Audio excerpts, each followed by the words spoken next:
साथियों, स्वागत है आप सभी को हमारे चैनल पर। तो साथियों, आज के क्लास में हम बिहार बोर्ड एग्जाम 2027 के लिए क्लास टेंथ जो है रसायन विज्ञान यानी कि केमिस्ट्री का जो है एक इम्पोर्टेंट टॉपिक जो है रासायनिक सूत्र को जो है समझेंगे। और रासायनिक सूत्र से संबंधित क्वेश्चन एग्जाम में 1 या 2 नंबर का जो है निश्चित रूप से क्लास 10th बोर्ड एग्जाम में पूछा जाता है। तो आप लोग निश्चित रूप से इन सभी यौगिकों का रासायनिक सूत्र याद रखिएगा। आप लोग को कॉपी और कलम लेकर बैठना है और इसको नोट कर लेना है, सभी रासायनिक सूत्र को नोट कर लेना है। और आप लोग को इन सभी रासायनिक सूत्र को याद रखना है, क्योंकि एग्जाम में 1 या 2 नंबर का क्वेश्चन यहाँ से निश्चित रूप से पूछा जाता है। इसके अलावा जितने भी रासायनिक समीकरण पढ़ेंगे, रासायनिक अभिक्रिया पढ़ेंगे, क्या होता है से संबंधित जब प्रश्न को पढ़ेंगे तो उस समय जो है रासायनिक सूत्र अगर आप लोग को याद रहेगा तो आप लोग अच्छे से जो है समझ पाइएगा। तो इसलिए आप लोग को रासायनिक सूत्र को याद रखना बहुत जरूरी है, तो काफी इंपोर्टेंट होता है। तो निश्चित रूप से आप लोग याद रखिएगा। तो सभी के बारे में बारी बारी से समझेंगे। तो देखिए, सबसे पहले देखिए यहाँ पर है, देखिए जल। तो जल का जो है रासायनिक सूत्र क्या होता है? H2O। तो देखिए, तो जल का रासायनिक सूत्र आप लोग याद रखिएगा। जल का रासायनिक सूत्र क्या होता है? H2O। उसके बाद देखिए भारी जल को होता है D2O। इसको ड्यूटेरियम ऑक्साइड भी कहते हैं। तो भारी जल को जो है ड्यूटेरियम ऑक्साइड भी कहते हैं। तो आप लोग याद रखिएगा भारी जल का सूत्र क्या होता है? D2O। उसके बाद देखिए कार्बन डाइऑक्साइड का सूत्र क्या होता है? कार्बन डाइऑक्साइड का सूत्र होता है CO2। इसको शुष्क बर्फ भी कहते हैं, शुष्क बर्फ। तो शुष्क बर्फ किसको कहते हैं? कार्बन डाइऑक्साइड को शुष्क बर्फ भी कहते हैं। ये बात भी आप लोग याद रखिएगा। नेक्स्ट क्वेश्चन है, देखिए नमक यानी कि साधारण नमक हो गया, इसको सोडियम क्लोराइड भी कहते हैं। Sodium chloride. तो सोडियम क्लोराइड पूछे या साधारण नमक या नमक, तो क्या होता है? NaCl होता है। तो आप लोग याद रखिएगा। उसके बाद देखिए नाइट्रोजन ऑक्साइड। तो नाइट्रोजन ऑक्साइड होता है, देखिए NO2 मतलब होता है नाइट्रोजन ऑक्साइड। तो उसके बाद देखिए हाइड्रोजन सल्फाइड। तो हाइड्रोजन सल्फाइड का रासायनिक सूत्र क्या होता है? H2S। तो आप लोग याद रखिएगा हाइड्रोजन सल्फाइड का रासायनिक सूत्र H2S होता है। इसको नोट करके आप लोग जो है 2-4 बार पढ़िएगा, निश्चित रूप से आप लोग को याद हो जाएगा। और रिवीजन करते जाइएगा ताकि आप लोग को एग्जाम तक याद रहे, एग्जाम से आगे भी आप लोग को काम आएगा। तो आप लोग निश्चित रूप से इन सभी सूत्रों को याद रखिएगा। तो हाइड्रोजन सल्फाइड का रासायनिक सूत्र हो गया H2S।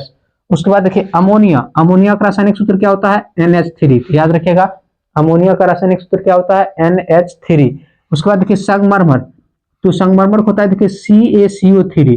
संगमरमर क्या होता है? CaCO3। इसको देखिए चौक भी कहते हैं, चौक। इसको देखिए कैल्शियम कार्बोनेट भी कहते हैं, कैल्शियम कार्बोनेट। कैल्शियम जो है कार्बोनेट। इसको संगमरमर भी कहते हैं, कैल्शियम कार्बोनेट भी कहते हैं, चूना पत्थर भी कहते हैं, चूना पत्थर। इन सभी नामों को याद रखेगा। तो संगमरमर को चौक भी कहते हैं, कैल्शियम कार्बोनेट भी कहते हैं, चूना पत्थर भी कहते हैं। सूत्र होता है देखिए CaCO3। उसके बाद देखिए नौसादर। तो नौसादर का सूत्र क्या होता है? NH4Cl। तो याद रखिएगा नौसादर का सूत्र क्या होता है? NH4Cl। उसके बाद देखिए लेड नाइट्रेट क्या होता है? देखिए PbNO3 का होल टूथ। याद रखिएगा लेड नाइट्रेट का रासायनिक सूत्र PbNO3 का होल टू होता है। उसके बाद देखिए ग्लूकोज क्या होता है? देखिए याद रखिएगा C6H12O6। तो ग्लूकोज का रासायनिक सूत्र याद रखिएगा C6 हो गया, H12 हो गया, O6 हो गया। उसके बाद देखिए चीनी कितना होता है? C12H, देखिए H22। उसके बाद देखिए O11। ठीक है, तो मतलब C12H22O11 क्या होता है? चीनी का होता है। आप लोग याद रखिएगा। नेक्स्ट है देखिए यूरिया कितना होता है? NH2COONH। तो यूरिया का रासायनिक सूत्र याद रखिएगा, देखिए NH2COONH। उसके बाद देखिए बेंजीन का सूत्र क्या होता है? C6H6 होता है। याद रखिएगा बेंजीन का रासायनिक सूत्र होता है C6H6। उसके बाद देखिए फिनॉल है, तो फिनॉल क्या होता है? C6H5OH। तो याद रखिएगा फिनॉल का रासायनिक सूत्र क्या होता है C6H5OH। उसके बाद देखिए ब्यूटेन क्या होता है C4H10, ब्यूटेन क्या होता है C4H10। उसके बाद देखिए मीथेन, मीथेन को मार्स गैस भी कहते हैं, मार्स गैस। एग्जाम में क्वेश्चन पूछा जाता है मार्स गैस किसको कहते हैं, याद रखिएगा मीथेन को कहते हैं, ठीक है। सूत्र क्या होता है CH4। उसके बाद देखिए हाइड्रोक्लोरिक अम्ल अमाशय रस में पाया जाता है, अमाशय रस में कौन सा अम्ल पाया जाता है हाइड्रोक्लोरिक अम्ल, जिसका सूत्र होता है देखिए HCl। उसके बाद देखिए नाइट्रिक अम्ल, तो नाइट्रिक अम्ल का सूत्र क्या होता है, तो नाइट्रिक अम्ल का सूत्र आप लोग याद रखिएगा HNO3, नाइट्रिक अम्ल क्या होता है HNO3, आप लोग याद रखिएगा। उसके बाद देखिए सल्फ्यूरिक अम्ल, सल्फ्यूरिक अम्ल किसमें पाया जाता है बैटरी में पाया जाता है, इसे किंग ऑफ केमिकल यानी कि अम्लों का राजा कहा जाता है सल्फ्यूरिक अम्ल को। तो एग्जाम में यह भी क्वेश्चन पूछा जाता है कि अम्लों का राजा किस अम्ल को कहते हैं, याद रखिएगा सल्फ्यूरिक अम्ल को जो है अम्लों का राजा कहते हैं, किंग ऑफ केमिकल कहते हैं, और जिसका जो है रासायनिक सूत्र होता है H2SO4। उसके बाद देखिए एसिटिक अम्ल किसमें पाया जाता है सिरका में पाया जाता है, किसमें पाया जाता है सिरका में पाया जाता है। और एसिटिक अम्ल का सूत्र क्या होता है CH3COOH।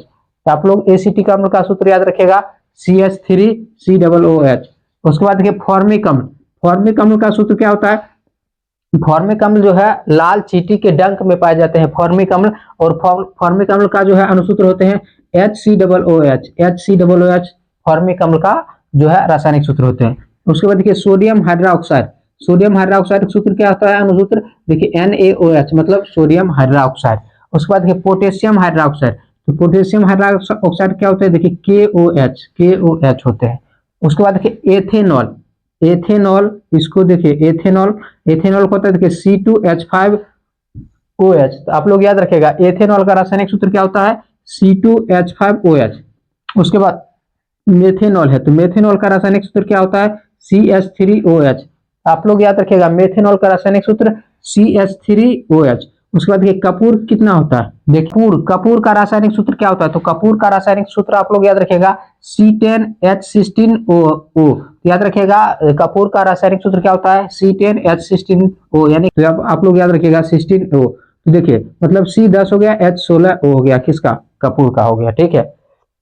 उसके बाद देखिए फेरस, तो फेरस, फेरस जो है सल्फाइड, तो फेरस सल्फाइड का कितना होता है क्या होता है रासायनिक सूत्र FeS। तो फेरस जो है फेरस सल्फाइड होता है FeS। उसके बाद देखिए ferrous, ferrous sulphate, ferrous sulphate होता है FeSO4, फेरस फेरस सल्फेट क्या होता है FeSO4। उसके बाद देखिए पोटेशियम आयोडाइड, पोटेशियम आयोडाइड क्या होता है Ki मतलब पोटेशियम आयोडाइड। तो देखिए पोटेशियम या आयोडाइड क्या होता है जब साधारण नमक में, साधारण नमक जो होता है सोडियम क्लोराइड, सोडियम क्लोराइड में देखिए Ki या KiO3 मिला दिया जाता है, तो इसमें आयोडीन की मात्रा आ जाता है जिसको आयोडीन युक्त नमक कहते हैं।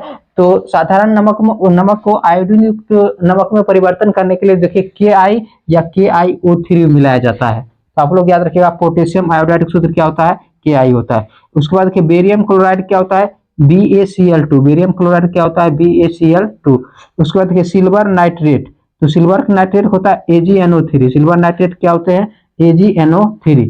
उसके बाद देखिए कैल्शियम ऑक्साइड, कैल्शियम ऑक्साइड होता है देखिए CaO, याद रखिएगा कैल्शियम ऑक्साइड क्या होते हैं CaO। इसको देखिए इसको कहते हैं बुझा हुआ चूना भी कहते हैं इसको, आप लोग याद रखिएगा बुझा हुआ चूना, बुझा हुआ चूना नहीं सॉरी इसको देखिए अनबुझा हुआ चूना कहते हैं। तो आप लोग याद रखिएगा कैल्शियम ऑक्साइड को अनबुझा हुआ चूना कहते हैं, अनबुझा हुआ चूना, अनबुझा हुआ चूना। ये जो होते हैं कैल्शियम हाइड्रोक्साइड CaOH का होल टू, इसको कहते हैं बुझा हुआ चूना, बुझा हुआ चूना। ये दोनों काफी इंपोर्टेंट है, ये दोनों क्वेश्चन काफी बार एग्जाम में पूछा जाता है कि बुझा हुआ चूना का सूत्र क्या होता है और अनबुझा हुआ चूना का सूत्र क्या होता है। अगर आप लोग से पूछे कि बुझा हुआ चूना का सूत्र क्या होता है तो CaOH का होल टू, जिसका रासायनिक नाम क्या होता है कैल्शियम हाइड्रोक्साइड, और calcium hydroxide calcium oxide CaO जिसको अनबुझा हुआ चूना कहते हैं। तो आप लोग याद रखिएगा। उसके बाद देखिए विरंजक चूर्ण है, विरंजक चूर्ण क्या होता है CaOCl का होल Cl, याद रखिएगा विरंजक चूर्ण का रासायनिक सूत्र होता है CaOCl का होल Cl होता है। उसके बाद देखिए एथिल मरकैप्टन। एथिल मरकैप्टन क्या होता है, देखिए C2H5SH। याद रखेगा एथिल मरकैप्टन का रासायनिक सूत्र क्या होता है, देखिए C2, देखिए C2H5SH। उसके बाद के carbon monoxide, carbon monoxide gas क्या होता है, CO होता है, कार्बन मोनोऑक्साइड CO। उसके बाद के अमोनियम सल्फेट, अमोनियम सल्फेट इसको नौसादर भी कहते हैं, इसका रासायनिक सूत्र होता है NH4Cl। एग्जाम में पूछा जाता है नौसादर का रासायनिक सूत्र क्या होता है, याद रखेगा NH4Cl। उसके बाद देखिए मैग्नीशियम क्लोराइड MgCl2, याद रखिएगा मैग्नीशियम क्लोराइड क्या होता है MgCl2। उसके बाद देखिए पोटेशियम क्लोराइड, पोटेशियम क्लोराइड क्या होता है KCl होता है KCl। उसके बाद देखिए सोडियम सल्फेट, तो सोडियम सल्फेट क्या होता है, देखिए Na2SO4। उसके बाद देखिए मैग्नीशियम सल्फेट MgSO4, तो मैग्नीशियम सल्फेट का रासायनिक सूत्र याद रखेगा MgSO4। उसके बाद देखिए पोटेशियम, पोटेशियम देखिए nitrate, potassium nitrate, potassium nitrate क्या होता है KNO3।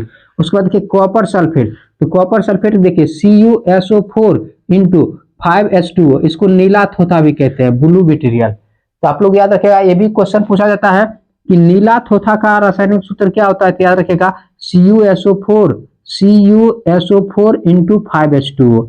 याद रखिएगा आप लोग CuSO4 यहाँ पर इंटू है 5H2O।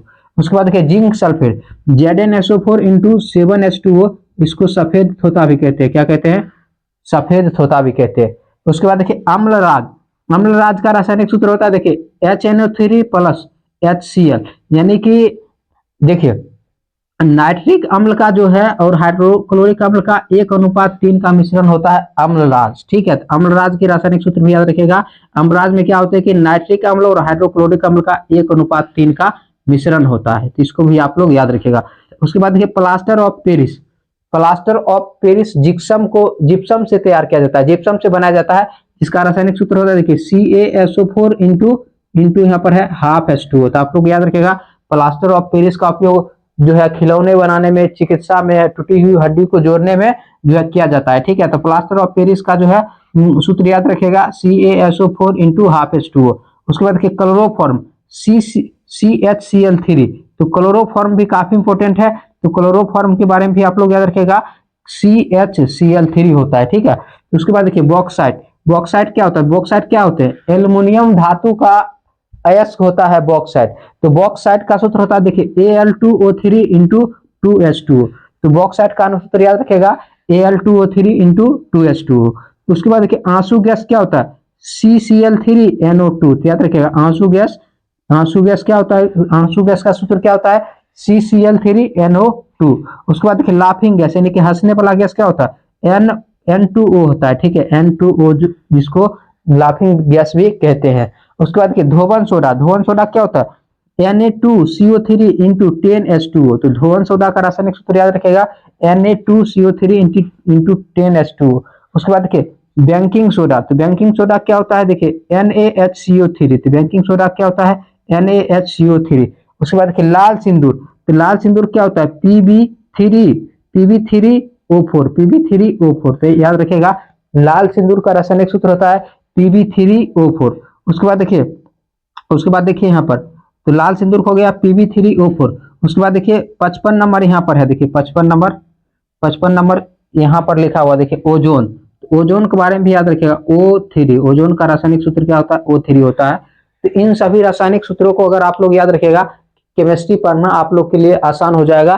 केमिस्ट्री में रासायनिक समीकरण पढ़ेंगे, रासायनिक अभिक्रिया पढ़ेंगे, तो उसमें क्या होता है, क्वेश्चन जब आता है तो इसी सब में से जो है क्या होता है अगर पूछ लिया जाए तो देखिए यहाँ पर क्या है, देखिए जैसे यहाँ पर कैल्शियम कार्बोनेट है, कैल्शियम कार्बोनेट का अनुसूत्र क्या होता है CaCO3। तो पूछ लेता है कि क्या होता है जब कैल्शियम कार्बोनेट का अपघटन किया जाता है। अपघटन मतलब क्या, जब इसको गर्म करके तोड़ा जाता है तो कैल्शियम ऑक्साइड बनता है और CO2 गैस मुक्त होता है। तो क्या होता है वाला प्रश्न बहुत सारा जो है इनमें से आता है। जब आप लोग को बुक पढ़ाया जाएगा तो उसमें आप लोग को बताया जाएगा।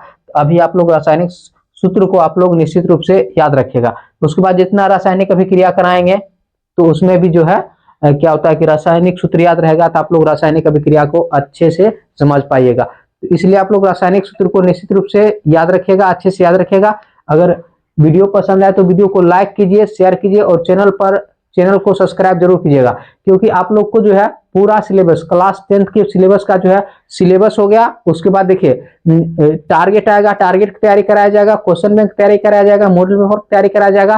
पूरी तरह से आप लोग को बहुत अच्छे से क्लास 10th का तैयारी कराया जाएगा। इसलिए वीडियो को लाइक कीजिए, शेयर कीजिए और चैनल को सब्सक्राइब जरूर कीजिए। मिलते हैं अगले टॉपिक के साथ नेक्स्ट वीडियो में। धन्यवाद।